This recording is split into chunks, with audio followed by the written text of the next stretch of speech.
నేను చెప్పాను కదా మార్కెట్‌కి వెళ్ళాలని చెప్పేసి, ఇంట్లోకి రేషన్ అయితే తెచ్చుకుందామని వెళ్తున్నాం అనమాట అలా ఈవినింగ్. మా కన్నమ్మ చూడండి గాలికి అసలు ఎంత ఫోర్స్‌గా అవుతుందనమాట. ఇంకా మా ఊరు నుంచి వెళ్తేప్పుడు ఫుల్ పల్లెటూరు కదా! అన్ని చేలల్లోంచి చూసుకుంటూ వెళ్ళిపోయామనమాట. ఇంకా నాకేమేమి కావాలో అన్నీ తీసుకున్నాను. ఇంట్లో ఉన్నప్పుడు ఫుల్ క్లారిటీ ఉంటుంది. కానీ ఇక్కడికొచ్చిన తర్వాత ఫుల్ కన్‌ఫ్యూజన్ అనమాట నేనైతే. ఇంకా కాసేపటికే ఫుల్ బరువయిపోయిందనమాట నా ట్రాలీ అయితే. అసలు భరించలేకపోయాను. అందుకే మళ్ళీ బాస్కెట్ తీసుకున్నాననమాట. ఇంకా ఫాస్ట్‌గా యేసుకున్నాను. కింద మా ఆయనైతే పిల్లని పట్టుకొని ఉన్నాడనమాట కన్నామని. డీమార్ట్‌కొస్తే ఇలా ఆట ఆడేది ఎవరెవరికి అలవాటో కామెంట్ బాక్స్‌లో కామెంట్ చేసేయండి.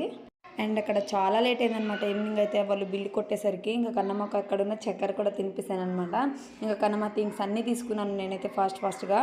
అండ్ ఇంకా కొన్ని మంచి థింగ్స్ అయితే తీసుకున్నాను వెరైటీస్‌వి. అవి కూడా నెక్స్ట్ షాట్‌లో చెప్తాను మీకైతే.